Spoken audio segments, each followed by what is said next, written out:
할렐루야. 아, 여러분들, 오늘 말씀 들어와도 복을 받고 나가도 복을 받는다는 말씀 여러분들 많이 들어보셨을 거예요. 근데 제가 이제 미국 서부에 가면, 저 햄버거가 보이시죠? 우리나라에는 아직 안 들어왔지만, 인앤아웃이라는 햄버거 가게가 있습니다. 우리 인천의 자랑인 류현진 선수가 제일 좋아하는 햄버거라고 말하더라고요. 그런데 이 햄버거 가게 이름이 여러분 보시면 아시겠지만 인앤아웃입니다. 그러니까 우리말로 하면 들어오고 나가고 라는 이름을 가지고 있는 그런 햄버거 집입니다. 제가 저희 아들이랑 갔었는데 사람이 엄청나게 많아가지고 제 느낌상 얘 인앤아웃이라고 이름 진 게 빨리 들어와서 먹고 빨리 나가라 그런 느낌으로 느껴졌었습니다. 그런데 나중에 알고 보니까 이 오늘 신명기 28장 6절의 말씀인 들어와도 복을 받고 나가도 복을 받을 것이라는 말씀에서 그 말씀에서 아이디어를 얻어서 이 햄버거 가게 이름을 정했다고 그렇게 이야기하더라고요. 우리가 다 들어와도 나가도 어디에 있든지 우리가 복을 받고 싶어 합니다. 저 같은 어른들은 밖에서도 일 잘하는 사람이 되고 싶고 집에서도 좋은 배우자로 인정받는 부모가 되고 싶습니다. 오늘 우리 축복을 받은 우리 학생들은 학교에서도 운동도 잘하고 놀기도 잘하는 인기 많은 그런 학생, 또 교실 안에서는 열심히 공부 잘하는 안과 밖이 모두 완벽한 학생이 아마 되고 싶을 겁니다. 우리 또 그리스도인들은 어떻습니까? 우리 그리스도인들도 세상에서도 성공하고 믿음 생활도 신실하게 감당하는 모범적인 그런 크리스찬이 되고 싶습니다. 그런데 그게 그렇게 쉽지가 않아요. 오늘 말씀을 보면 우리 어떻습니까? 이스라엘 백성들도 이 들어오고 나가는 역사가 사실은 계속해서 반복됩니다. 방주에 들어온 요나와 가족들이 어떻게 했습니까? 계속 방주에 머물고 싶었지만 나가야 됐습니다. 방주 밖으로 나가서 새롭게 다시 시작해야 했습니다. 기근을 피해서 애굽으로 갔던 야곱의 자손들 역시 모세의 인도를 따라서 광야로 나가야 됐습니다. 그래서 오늘 읽은 우리 신명기 28장의 말씀은 애굽을 나와서 걱정과 근심이 가득한 이스라엘 백성들에게 주님께서 내가 너희들 복을 줄 것이다 라고 하는 말씀이에요. 그런데 그냥 복을 주시는 게 아니라 조건이 있습니다. 오늘 2절에 뭐라고 되어 있습니까? 여호와의 말씀을 청종하면 모든 복을 줄 것이라 그렇게 말씀하고 있습니다. 여호와의 말씀이라는 것이 무엇이길래 그 말씀을 잘 들으면 내가 복을 줄 것이다 라고 말씀하고 있어요. 우리가 그 앞장을 보면 신명기 27장에 하나님이 우리가 지켜야 할 약속들에 대해서 이야기를 하고 계시거든요.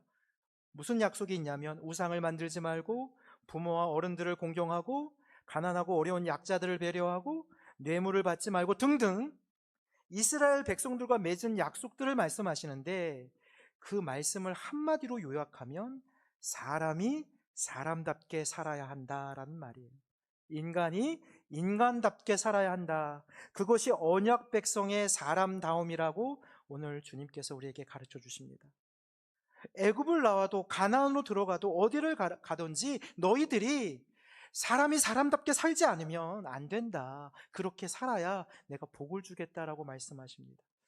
오늘 제가 이렇게 태극기 우리 목사님들하고 저랑 이렇게 태극기 이걸 달았는데 오늘이 일제의 총칼 앞에 태극기를 들고 대한 독립 만세를 외쳤던 3.1절이에요, 여러분. 내 나라와 글과 말을 다 뺏기고요.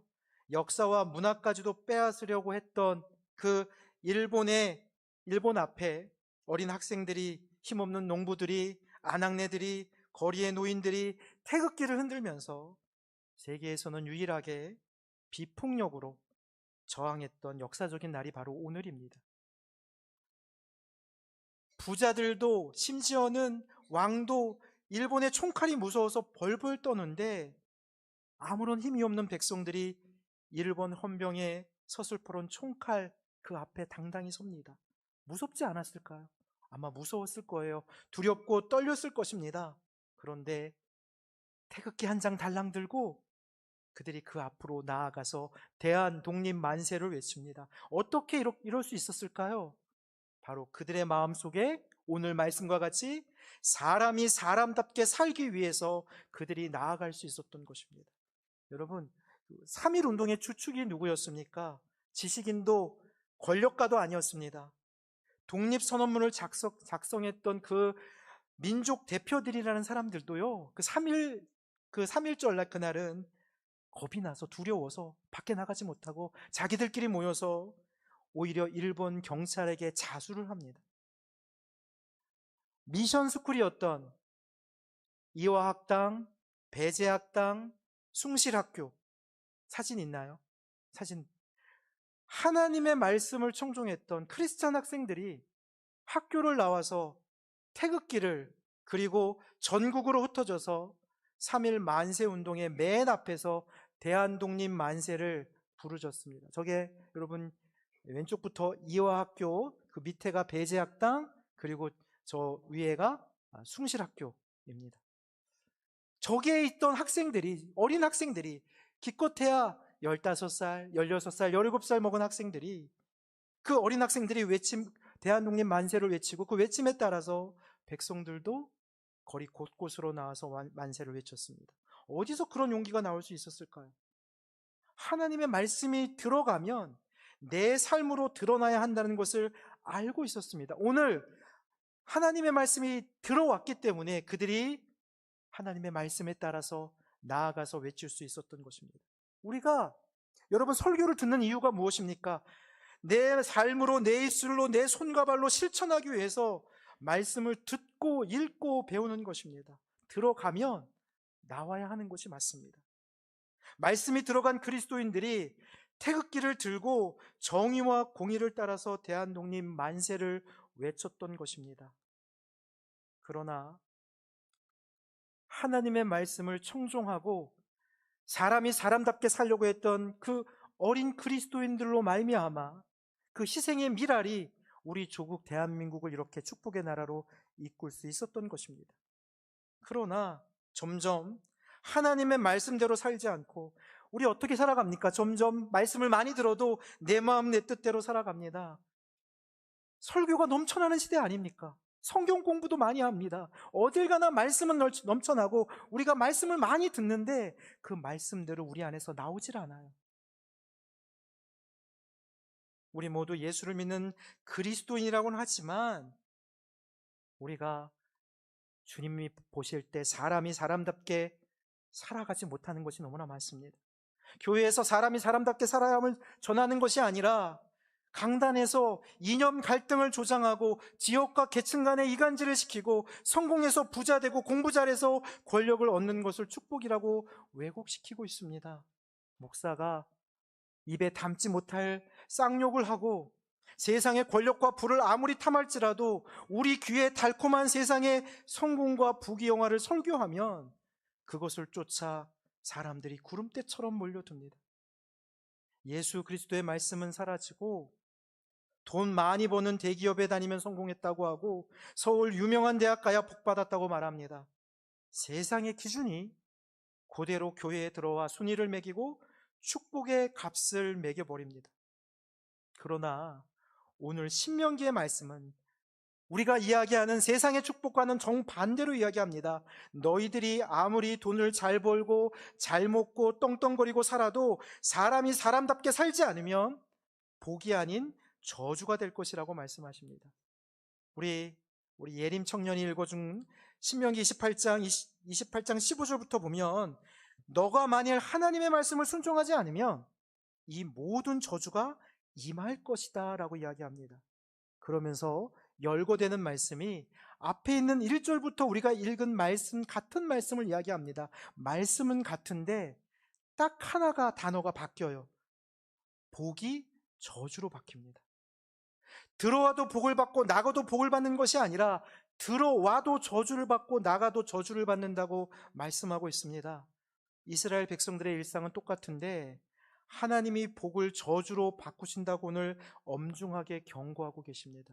다시 말해서 사람이 사람답게 살지 않으면 너희가 아무리 세상에서 큰 성공을 거두고 잘 나가고 부귀영화를 다 누린다고 할지라도 그것이 복이 아니라 저주가 되게 할 것이라는 말씀이에요.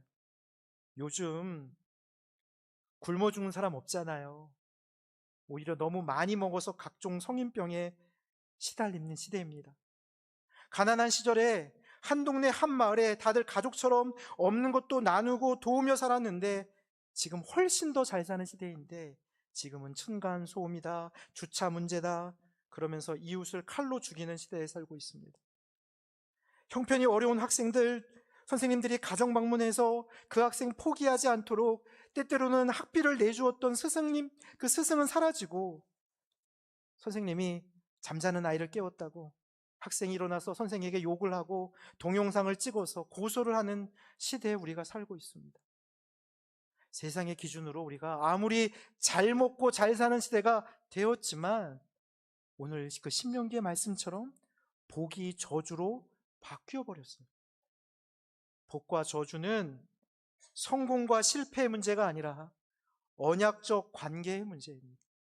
복은 세상의 성공이 아니라 하나님과의 약속 안에 거하는 것입니다. 이제 우리 내일 모레부터 새 학기가 시작됩니다. 부모님들도 우리 친구들도 기대 반 걱정 반일 거예요. 새 학년이 되어서 학교에 잘 적응하기를 바라는 마음일 겁니다. 좋은 선생님도 만나야 되고 좋은 친구들도 잘 사귀기를 바랄 것입니다. 공부도 열심히 해서 바라고 원하는 꿈과 비전을 이루어가는 새 학년이 되기를 바랄 것입니다. 그러나 그 무엇보다도 오늘 말씀처럼 사람이 사람다운 그리스도인이 되기를 간절히 소망합니다. 세상의 불의와 차별과 혐오와 타협 앞에 휘둘리지 않고 사람답게 사는 그리스도인으로 성장하기를 간절히 바랍니다. 주변을 둘러보고 약자들의 손을 붙잡아 줄 수 있는 하나님이 사랑하는 그 한 사람이 되기를 간절히 소망합니다. 오늘 우리 성찬을 했습니다. 주님의 살과 피가 우리 안으로 들어왔습니다. 이제 주님이 나를 통해서 일하셔야 합니다. 이제 학생들은 학교로 나아갑니다. 어른들은 직장으로 일터로 나아갑니다. 말씀대로 살아가면, 우리가 사람답게 살아가려 한다면 세상 어디 있든지 간에 복의 사람으로 인정받아 살아갈 것입니다. 여러분, 하나님께 인정받으면 사람에게 인정받는 것은 일도 아니에요. 사순절을 보내는 이 새봄, 가정에서도 학교에서도 일터에서도 말씀을 청종하며 내가 들은 말씀대로 살아가기 위해서, 내 모습을 통해서 드러나기 위해서 애쓰시는 저와 여러분 되시기를 간절히 소망합니다. 기도하겠습니다. 주님, 사람이 사람답게 살기 어려운 시대에 살고 있습니다. 말씀을 어기고 짐승처럼, 괴수처럼 행동하는 마지막 때에 살고 있는 우리를 불쌍히 여겨 주시옵소서. 우리 안에 말씀이 들어왔습니다. 성천을 통해 주님의 살과 피가 우리 안에 들어왔습니다. 이제 그 말씀이 우리의 삶으로 나오게 하여 주시옵소서. 듣기만 하고 머무는 신앙이 아니라 들어온 말씀이 우리의 입술로 손과 발로 흘러나가게 하여 주시옵소서. 우리의 자녀들이 새 학기를 시작합니다. 가정에서, 학교에서, 일터에서 사람답게 살게 하여 주시옵소서. 우리가 완벽해서 복을 받는 것이 아니라 주님의 은혜 안에 머물 때 복이 된다는 것을 잊지 않게 하여 주시옵소서. 3월의 첫날 각자의 자리에서 애쓰고 힘써서 모은 물질을 주님 앞에 드립니다. 어려운 경기 속에서 힘들게 벌어들인 물질을 구별하여 드리오니 그 손길들을 붙들어 주시옵소서. 물질 때문에 눈물 흘리지 않도록 물질의 복을 채우시고, 시험 들지 않도록 물질의 지혜도 더하여 주시옵소서. 시간과 헌신과 봉사와 달란트로 예물을 드리고 바치는 손길들도 있습니다. 교회를 깨끗하게 청소하고 주차 안내를 하며 주방에서 방송실에서 찬양으로, 반주로, 성찬을 정성으로 준비한 손길들도 있습니다. 맛있는 애찬과 차를 대접하는 손길들도 있습니다. 우리 아이들을 위해 날마다 기도하며 가르치는 선생님들도 계십니다. 교회의 하나됨을 위해 윷놀이 대회를 준비한 남손교회의 헌신도 있습니다. 오늘 아름다운 연주를 올려드리는 박충신 권사님의 찬양의 예물도 기뻐 받아 주시옵소서. 저들의 순전한 예물의 향기가 우리 용현교회 가득히 차고 넘쳐 향기로운 교회가 되게 하여 주시기를 원합니다. 그러나 주님, 드리고 싶고 바치고 싶어도 여건이, 건강이, 형편이 어려운 이들도 있사오니 그 아픔과 슬픔의 눈물을 받아주시고 회복의 기쁨이 속히 오도록 긍휼을 베풀어 주시옵소서. 이 3월이 들어와도 나가도 주님과 동행하는 복된 인생이 되게 하여 주실 줄 믿사오며 사랑이 많으신 예수님의 이름으로 기도드리옵나이다. 아멘.